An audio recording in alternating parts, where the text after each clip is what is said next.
The Dragon Emperor ruled the galaxy from a throne made of molten steel. His wings shimmered like rivers of fire. His eyes burned brighter than suns.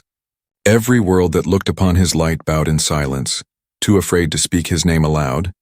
For centuries he had crushed armies, erased planets, and built an empire where fear was law.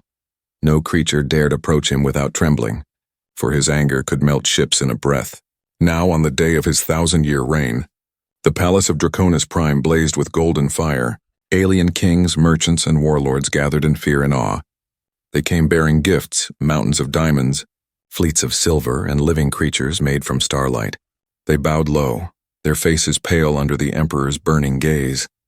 The air itself seemed to bend as he sat silent, his long claws tapping against his throne. Each gift was announced by a booming voice that echoed across the hall. The Ice Lords of Vorn bring frozen stars. The ice cracked before his heat even touched it, and the Emperor simply said, "Unworthy." The Merchant Queens of Sora bring 10 moons of gold. He glanced once, then turned away. Unworthy. Every voice that dared to speak his name trembled, every gift ended in smoke. He wanted nothing, yet everyone kept trying. Because refusal meant death. Those who displeased him vanished in flames, leaving behind nothing but ash and silence. No one truly knew what the Dragon Emperor desired. Some said his heart had been burned away long ago. Others whispered he sought something no wealth could buy. The palace guards, half-dragon hybrids trained from birth, stood motionless like statues of iron. Even they dared not look him in the eye for too long. In the corner of the hall, alien musicians played instruments that hummed like dying stars. The melody filled the chamber, sad and trembling. But the Emperor did not move. A merchant from the Orion cluster knelt, holding out a glass sphere that contained an entire living galaxy. He said it was the rarest treasure ever seen, and begged for the Emperor's favor. The Emperor stared at it for a long time, then crushed it in his hand. Tiny light spilled into the air and vanished. "You offer me worlds when I already rule them," he said, his voice echoing like thunder across stone. The crowd fell silent again. No one dared breathe too loudly. Far away at the palace gates, guards kept the curious and the poor from entering. They turned away anyone without wealth, for today was only for the powerful. But outside those gates stood a small figure, a human child in a torn jacket holding something wrapped in cloth. The guards laughed when they saw her. "Go home, little creature. This is no place for beggars." The girl didn't move, her voice small but steady. "I came to give a gift." One guard snorted. "Do you even know what happens to those who fail to please him?" The girl looked up at the burning towers and whispered, "I know, but I still have to try." Inside, the Emperor's patience was fading. He leaned back, his massive tail curling around the throne, his voice rumbling through the ground. "Enough," he growled. "All of you seek to impress me with gold and fear, yet none understand me." The floor cracked beneath his power, and a wave of heat rolled through the hall. Even his closest advisors stepped back, terrified. He rose slowly, wings spreading until they touched the pillars. "Take your gifts and leave before I burn this hall to cinders," he said, his voice sharp as lightning. The crowd scattered in panic, each creature scrambling to save itself outside. The sound of clattering hooves and engines filled the air as ships fled into the sky. But one tiny voice called out at the gate, "Wait, please." The guards turned to see the little human again, clutching her cloth bundle close before they could stop her. She ran past them, fast and determined.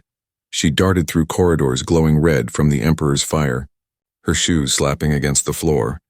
When she entered the grand hall, the air itself seemed to push her back with heat, but she kept walking until she stood before the throne. Everyone froze, even the Emperor himself. No one had ever seen a child enter his presence and live. The guards raised their spears, but the Emperor lifted one claw to stop them. "What is this?" he rumbled, his deep voice shaking the hall. The little girl looked up, her face pale but brave. "I came to give you my gift." The Emperor's eyes narrowed, glowing brighter. "You? A child?" She nodded and carefully unwrapped the cloth, revealing a small piece of paper, a hand-drawn card covered in colors, lines shaky but full of care. The court gasped. Some whispered that she was mad. The Dragon Emperor stared at it in silence, his claws hovering just above it. It was simple, a drawing of a dragon holding a tiny planet in its claws. On the bottom, written in childish handwriting, were the words, "Thank you." For a long time the Emperor said nothing. The hall waited for him to destroy it like all the other gifts. But he didn't, he only stared. And for the first time in centuries, the fire in his chest dimmed just a little. Outside, the galaxy still trembled at his name. But in that vast and lonely hall, a small piece of paper had done what no empire could. It made the Dragon Emperor pause, and in that pause the universe itself seemed to hold its breath, waiting to see what would happen next. Lyra had never known a world that was kind. Her earliest memories were of smoke and metal, of sirens crying through the dark skies of a broken mining colony. The planet of Epsilon 9 had once been filled with families and laughter, but the day the pirate fleets came, everything she knew turned to dust. She was only 7 when the air burned red, when her mother pushed her into a cargo pod and whispered, "Stay brave, little star," before the doors closed. The pod launched into the black void, carrying her away from the only home she ever had. 3 years later, Lyra lived inside a small rusted ship she called Patch, a mix of old parts and forgotten dreams. It was held together by bolts, duct tape, and hope. Her only companion was a small service robot named Tico 3, who spoke in soft static tones. He was dented and half-blind, but to Lyra he was family. She fixed ships for passing traders in exchange for food. But most people ignored her, a small human orphan on the edge of the galaxy. She learned to survive on crumbs, to smile even when no one smiled back every night. While repairing a crashed ship near the junk belt of Sora 7, Lyra overheard a group of alien pilots speaking. They were talking about the Dragon Emperor, the most feared being in the galaxy. "Tomorrow's the 1,000-year coronation," one said. "No one dares show up empty-handed," another laughed. The last fool who brought the wrong gift became ashes. Lyra looked up at the stars, her small hands trembling around a piece of scrap metal. She had heard stories of the Dragon Emperor, how his fire burned ships in seconds, how no one ever pleased him. But something about that story made her heart ache. Not from fear, but from sadness. That night, she sat by the little viewport in her ship, drawing quietly with her crayons. The crayons were old, half-melted, and broken, the last gift her mother had given her. She drew a dragon, huge and beautiful, guarding a small colony of humans from pirates underneath it. She wrote the same words she always did. "Thank you." When Tico asked what she was drawing, she smiled. "I'm drawing hope," the robot beeped softly. "Hope is statistically unreliable." Lyra giggled. "Then let's make it real." By morning, she had made up her mind. She packed her little ship with some food, her crayons and the drawing. Tico rolled beside her nervously. "Destination unknown," she replied. "Draconis Prime," and the robot's circuits nearly shorted. "Lyra, that is unwise. No one returns from there." But Lyra's voice was calm. Then maybe no one ever said thank you before. Her ship lifted from the junk field. Its engines coughing blue sparks, ahead lay light years of danger. Asteroid storms, raiders and border patrols, but she didn't care. The first week was hard, her food ran low, and the ship's filters barely worked once. She had to hide in a dust cloud for 3 days as scavengers searched for her signal. When her power core began to fail, she floated in the dark, tracing stars with her finger. "Mom," she whispered, "do you think dragons ever feel lonely?" Tico hummed beside her. "Dragons do not experience loneliness statistically." But Lyra smiled. "I think maybe they do, they just don't know how to say it." By the time she reached the border of Draconis space, her ship was falling apart. Warning lights flashed red, and Tico's power was nearly drained. The patrol drones scanned her ship and announced, "Unauthorized craft detected. Turn back or be destroyed." Lyra grabbed the microphone with shaking hands. "Please, I'm not here to harm anyone. I just want to give a gift." The silence that followed was long and cold. Then a voice replied, harsh and mechanical. "Proceed at your own risk." Her heart pounded. But she kept flying, through burning skies and floating debris, until the Emperor's palace appeared in the distance. The palace of Draconis Prime was like nothing she had ever seen, built into a black mountain that breathed smoke. Its towers reached into the clouds like claws. The landing platforms glowed with rivers of lava, and massive dragon statues guarded every gate. When Lyra's ship landed, a squad of armored dragon guards surrounded her. They were twice her height with scales that shimmered like mirrors. "State your purpose," one growled, his voice echoing through the hangar. Lyra swallowed hard and held up her small cloth bundle. I came to give the Emperor a gift. The guards laughed, their tails flicking the ground. Another fool. What could a child give the ruler of the stars? But Lyra didn't flinch. Something from the heart, she said quietly.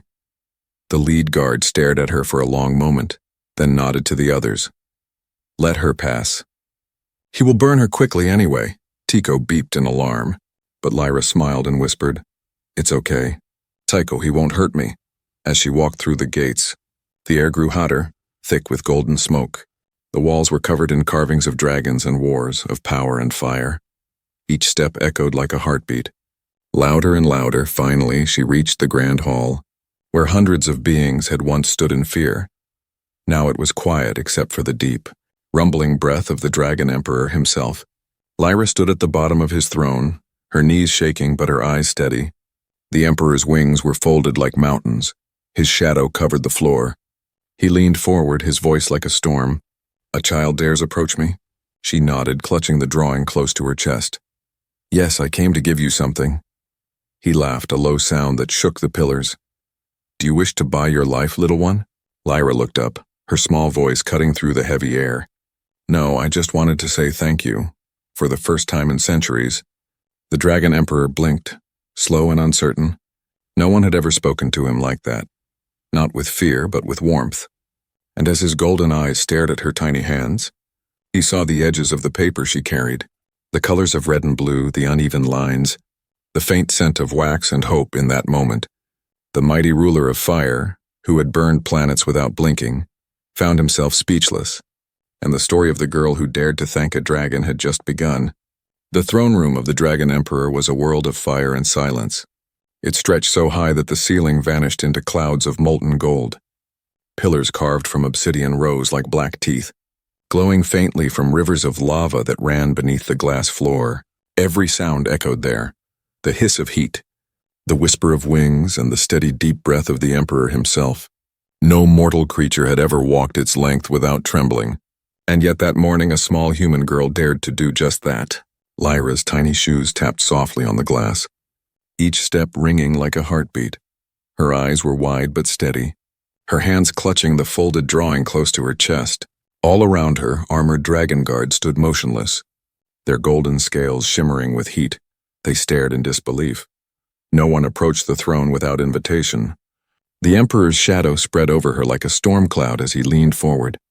His wings unfolding slowly, the temperature rose. The air shimmered and still. The girl didn't stop walking. Who allowed this creature to enter my hall? The Emperor's voice thundered. It rolled across the chamber like a wave of molten rock, making even the guards lower their heads. One of them stepped forward nervously. Sire, she insisted, she carries a gift for your majesty. The Emperor's eyes blazed brighter. Another fool who thinks to buy mercy with trinkets. He raised his claw and pointed toward the door. Remove her. But before they could move, the small voice rose again, soft but clear. Please, Great Emperor, it's not gold or jewels. It's just a thank you. That sentence hung in the air like lightning frozen in mid-strike. No one had ever spoken those words in this place. Not in 1,000 years. The Emperor tilted his head slightly, the flames behind his eyes flickering in confusion. He had heard words like glory, power, and fear, but never thank you. The hall fell silent.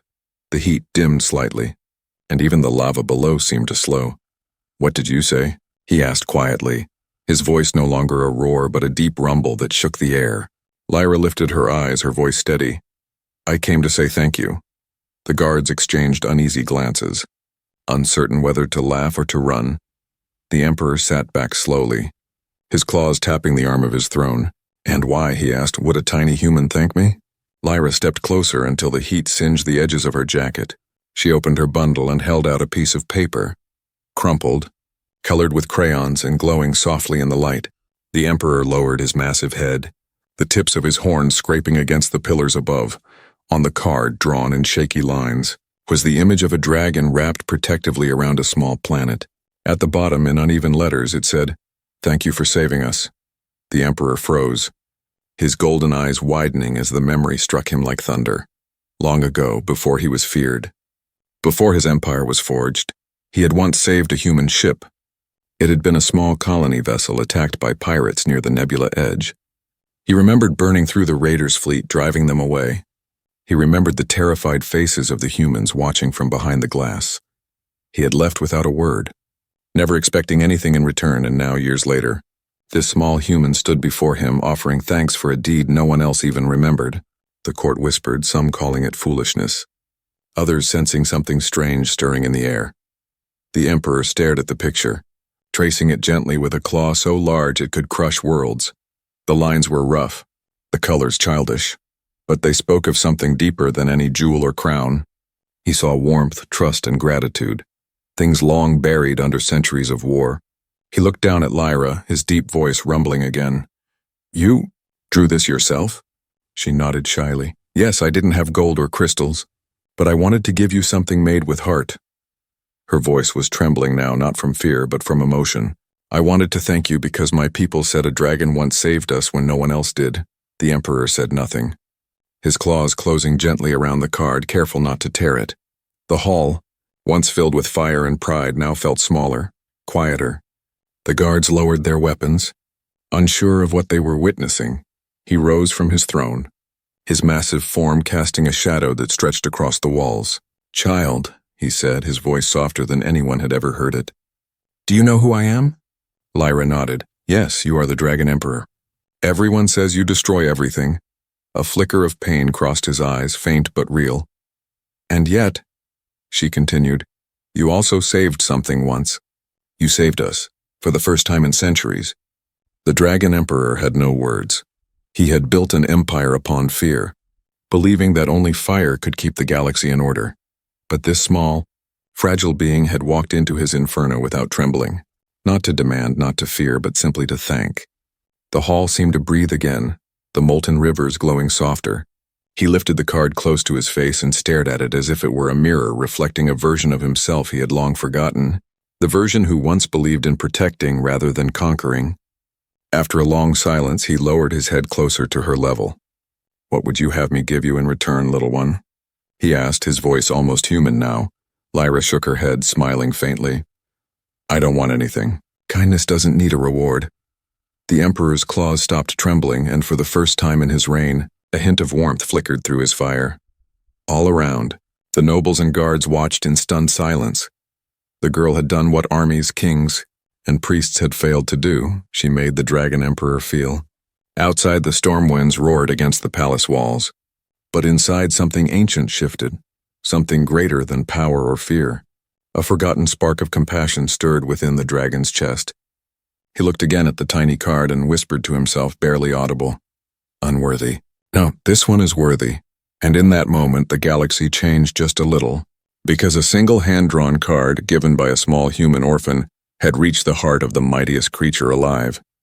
And for the first time in 1,000 years, the Emperor's fire no longer burned to destroy but to remember. The Emperor sat still, the great chamber glowing red around him. The hand-drawn card rested in his claw, fragile against scales harder than diamond. Every color, every clumsy line, seemed to pull at something buried deep beneath the centuries of flame and fury. He had forgotten this feeling. The ache that came before fire, the quiet before rage. Lyra stood at the base of the throne, her small hands folded, watching as the mightiest creature in the galaxy stared at a child's drawing, as if it were a mirror to his soul. Once, long ago, he had been called Kael'thar, before the title of Emperor meant anything. Back then, the galaxy was wild, filled with pirates, scavengers, and dying suns. He had been a young dragon, proud, reckless, full of fire but not yet hardened by war. He remembered flying through black storms, saving lost travelers for no reason but instinct. He never wanted gratitude. He simply could not bear to see the innocent burn. But time had changed him. The universe had turned cold, and mercy became weakness when he rose to power. Kindness was buried beneath fire, and slowly, without realizing it, Kael'thar died, replaced by the Dragon Emperor the galaxy feared. Now, holding this little paper with crayons and hope, the memory came roaring back. He remembered that small human vessel, a colony ship under attack by marauders near the void of Darnus Belt. The humans were desperate, unarmed, trying to protect their children. He had burned through the pirate fleet in seconds, his flames cutting through darkness like sunlight through fog. When it was over, the humans had looked at him not with fear but with awe. A child had pressed her tiny hands against the ship's glass, smiling, a gesture he hadn't understood then. He had flown away, thinking nothing of it. But now as he stared at Lyra's card, he realized that smile had stayed with him all along. Hidden in the cracks of his memory, Lyra stepped closer, her voice breaking the heavy silence. "You saved us," she whispered. "My grandmother told me the story. You saved our colony when I wasn't even born." The Emperor looked down at her, the fire behind his eyes softening. "Your grandmother," he said slowly, his voice deep and distant. "She was there?" Lyra nodded. "She said a dragon came out of the stars and chased the monsters away. Everyone thought it was a legend, but she knew it was real." Her small hand lifted, pointing to the drawing. "That's why I made this. So you'd know someone remembered." The Emperor's wings twitched and the heat in the chamber shifted. For centuries he had been worshipped, feared, obeyed, but never remembered for good. He had become a symbol of terror. His name used to silence children and conquer worlds, and now, a small human child had undone 1,000 years of legend with a single word. "Thank you." He leaned forward slowly, lowering his great head until his golden eyes met hers. "Do you know," he said quietly, "how many have come before you with riches, crowns, and songs, and yet none gave me peace?" Lyra tilted her head. "Maybe because they gave things, not feelings." The simplicity of her words struck deeper than any weapon. The court shifted nervously. They had never heard anyone speak to the Emperor like that. One advisor, an old dragon with emerald scales, stepped forward carefully. "My lord," he said in a low growl, "it is but a child's trick. Shall I remove her before the court sees weakness?" The Emperor's eyes flared with a sudden burst of heat. "Silence," he commanded, his voice trembling with restrained fury. "You see weakness where I see truth." The old dragon fell silent, his scales dimming in shame. The Emperor turned back to Lyra. "You have given me something I thought long dead, a memory that burns without destroying." He looked at the card again, and for a brief moment the flames around him flickered blue, the color of calm, of life. He rose slowly, the ground trembling beneath his claws. The massive hall glowed brighter as his wings unfolded like banners of fire. "Do you know what fire means, child?" he asked. Lyra blinked up at him, unsure. "It burns?" He smiled faintly, a rare, strange expression on his scaled face. "Yes, but it also gives light." He pointed to his chest. "For a long time, mine only burned to destroy." "You reminded me it can still warm." Lyra smiled shyly. "That's what my mom used to say too. Fire only hurts when it forgets it can help." The Emperor stared at her for a long moment, a quiet, heavy moment that seemed to echo through time itself. Behind them, the guards and nobles stood frozen, unable to comprehend what they were witnessing. Their ruler, the destroyer of stars, was speaking gently, almost kindly to a child. The air no longer burned. It shimmered with strange softness. The Emperor looked down again at the small piece of paper, and then, to everyone's shock, he held it against his chest. The firelight danced across the card's surface, and for an instant, it looked alive, glowing as if blessed by the stars themselves. "Little one," he said softly, "you have given me something no empire ever could." Lyra's eyes widened. What's that?" He smiled, eyes shining like twin suns. "You've given me back my name," the dragons in the court murmured in disbelief. The Emperor, Kylthar, had not spoken his true name aloud in over 1,000 years. But now it rolled off his tongue like a flame that healed instead of burned. The hall filled with golden light, and the walls trembled not from destruction, but from renewal. Kylthar raised his wings high and said, "For the first time in centuries, I do not feel alone." Lyra looked up at him and whispered, "You never were. You just forgot." The fire around them shifted once more, turning from red to soft gold. The guards knelt in silence as warmth, true warmth, spread through the air. And somewhere deep within the Emperor's chest, where once there had been only rage, a long-lost heartbeat of kindness began to stir again. It was faint, fragile, but alive. The dragon who had ruled through fear finally felt something pure, and the human orphan who came with nothing but crayons had reignited the heart behind the fire. The throne room still glowed softly with the golden light that had risen from the Emperor's heart. But beyond its walls the Empire trembled, for whispers had already begun to spread through the halls of power.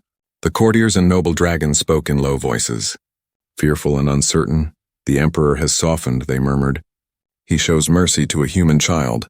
For those who ruled through fear, mercy was the beginning of weakness, and so, behind those fiery walls, a storm began to gather, not of flame, but of doubt. Kelthar, the Dragon Emperor, could feel it.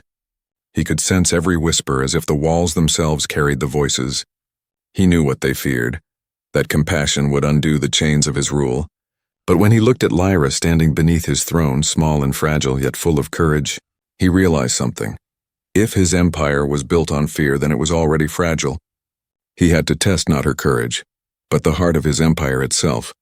And so the Dragon Emperor rose, his shadow stretching across the burning floor. "Enough of fear," he said, his voice booming across the hall. "If they doubt strength, let strength be tested." He turned to the guards, his golden eyes fierce once more. "Prepare the circle of flame." The entire court gasped. Wings folding tight, for the circle of flame was no ordinary trial. It was the oldest and most sacred test among dragonkind, a forge that burned through lies and revealed a soul's true nature. Only those with pure hearts could stand within it and live.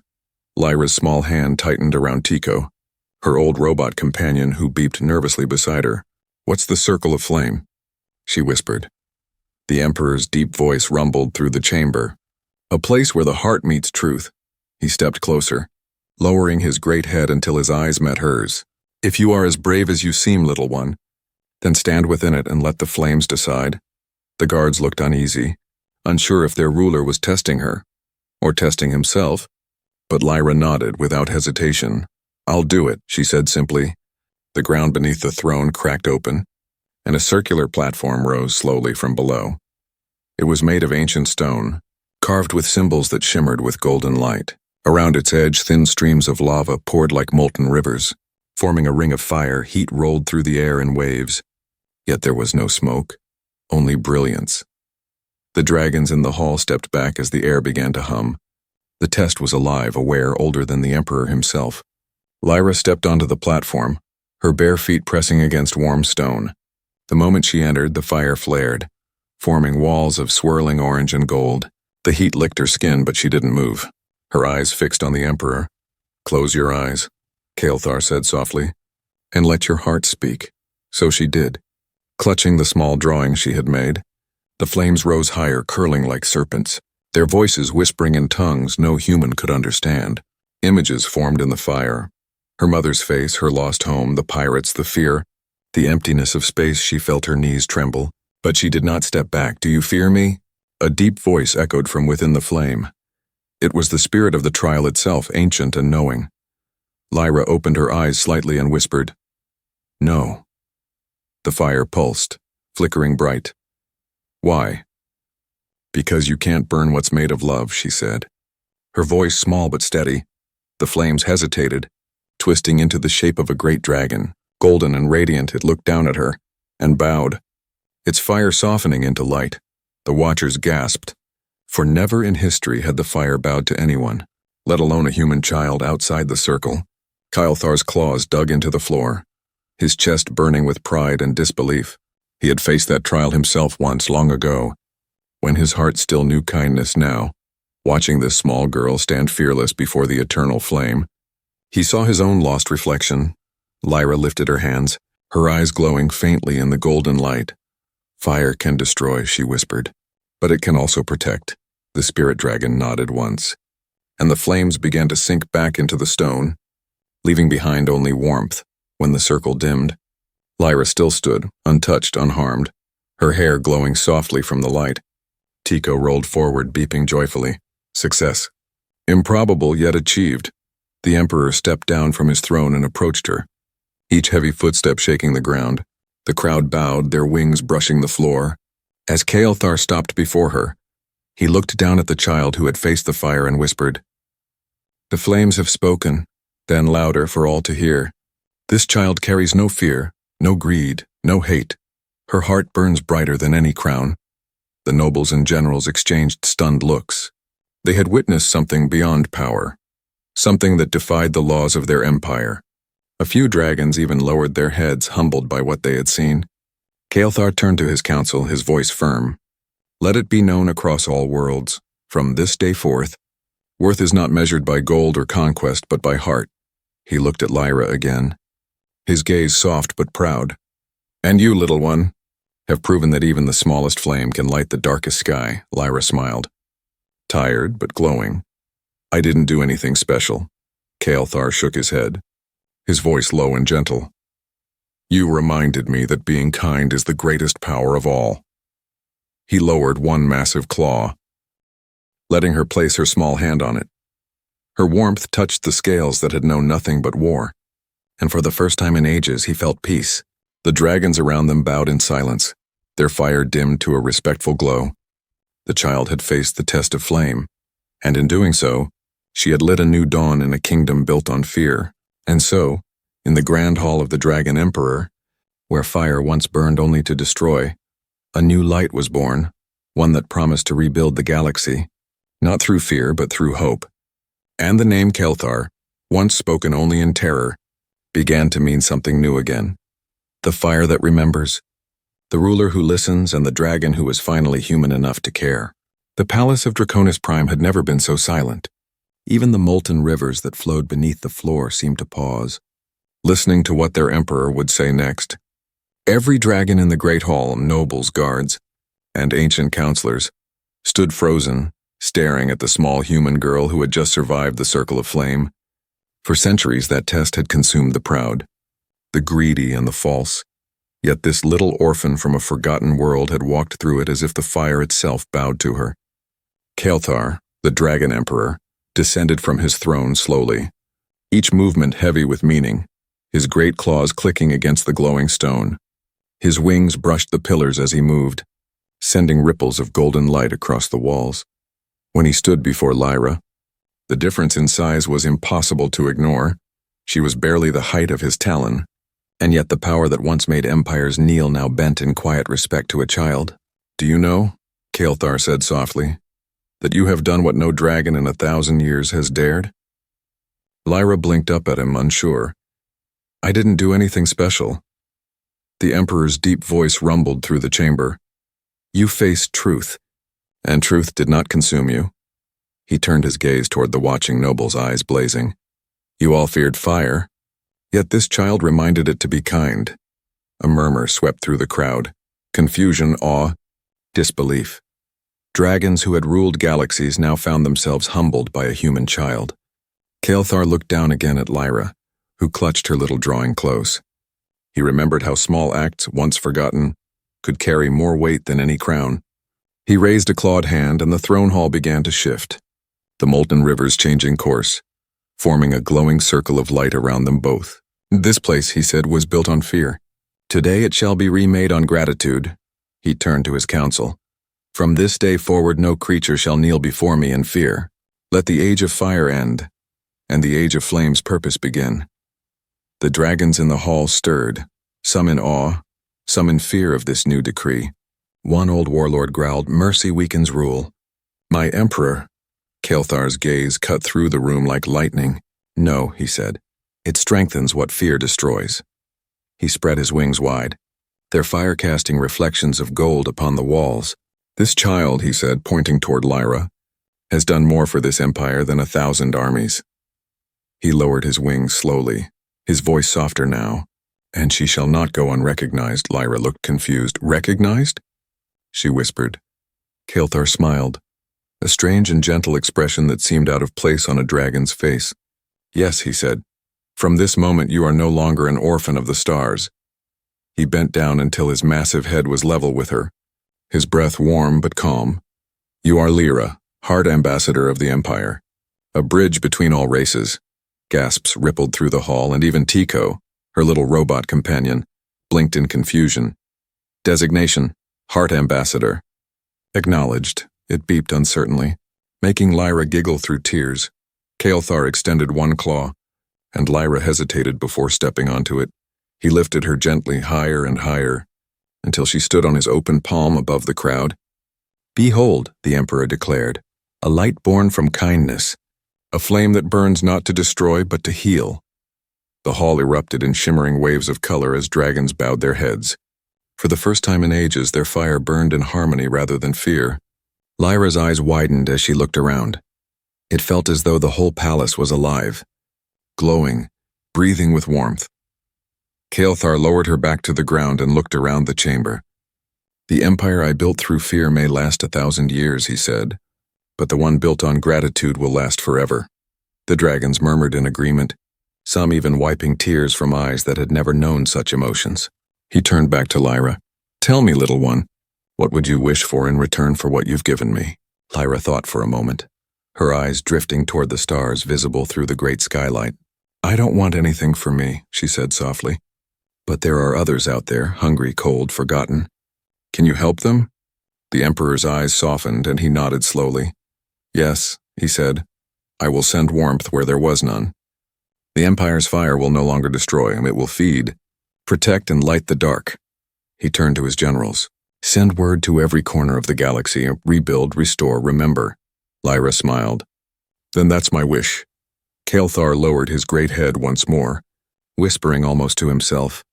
A child who teaches dragons how to be kind. The stars truly have strange humor. As the ceremony ended, Lyra was led through the palace to her new quarters.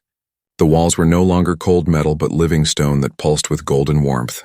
Outside, the banners of the Empire unfurled again, not with war sigils, but with a new emblem, a dragon wrapped around a small glowing heart. Kael'thar watched from his throne as the symbol rose across the palace towers. For the first time in a millennium, he felt pride not in conquest, but in connection. Later that night, when all had quieted, he stood alone on the terrace overlooking the stars. Lyra joined him, carrying a mug of warm broth, too large for her hands. You still think too much, she said, smiling up at him. He chuckled, a deep rumbling sound that made the stars shimmer. Old habits, do you miss the old days? She asked. He looked up at the endless sky. Sometimes, but not as much as I miss this peace. Lyra nodded sleepily. Her head leaning against his claw, he looked down at her, and for a moment, she reminded him of that little child who had pressed her hands against the glass so long ago. He whispered softly, Thank you, little one, for reminding me what fire is for. And far beyond the palace walls, the galaxy shifted quietly. Worlds that once feared the fire now waited for its warmth, and thus, the Dragon Emperor's choice became legend. The day when the ruler of flames chose kindness over fear, and the universe began to heal, one glowing ember at a time. The night sky above Draconis Prime shimmered like a sea of burning jewels. The palace towers reflected that starlight, their metal spires glowing softly against the golden haze that hung in the air. It was quiet, not the heavy, fearful silence that had once filled the Empire, but a peaceful one, full of life, full of breath, and in that calm stood Kael'thar, the Dragon Emperor, watching over his world from the highest balcony. His wings folded like two great banners of light. Down below, the city pulsed with a new rhythm. Once, the streets had glowed red from factories that forged weapons. Now they glowed warm from hearths that built homes. Children of many races, humans, dragons, and others, played together in the plazas. Ships came and went freely through the clouds, not to bring tribute but to share gifts. The age of fear was ending and the age of fire's warmth had begun. Behind the Emperor, a small voice broke the silence. Could you really see every star from here? Lyra asked, stepping up beside him. She had grown taller since that day in the throne room, her hair tied back with a silver band. A gift from the Empress of Vorn. She still carried her old crayons in a small pouch at her side, faded and worn but never replaced. Kael'thar smiled faintly, his deep voice low and warm. I see them all, little one. Every flame in the sky tells a story. He turned his gaze toward the horizon. Some burn in anger, some in grief. But some burn in love. Lyra leaned against the railing, her eyes wide with wonder. You mean stars can feel too? The Emperor chuckled softly, a sound like distant thunder. Perhaps not. But the ones who light them can. He looked down at her and said, You gave me back the light I lost. Lyra blushed, shaking her head. I didn't do anything. I just said thank you. Kael'thar looked at her for a long moment, then nodded slowly. Yes. And that was enough to change the galaxy. News of Lyra's courage and the Emperor's transformation had spread across systems. Planets that once hid in fear had opened their skies again. The fire fleets now carried medicine, food, and rebuilding crews instead of soldiers. In human space, statues were raised, not of warriors, but of a child holding a small paper card. They called her the Flame of Gratitude, and every year, on the day the circle of flame glowed again, Billions across the stars lit candles in her name.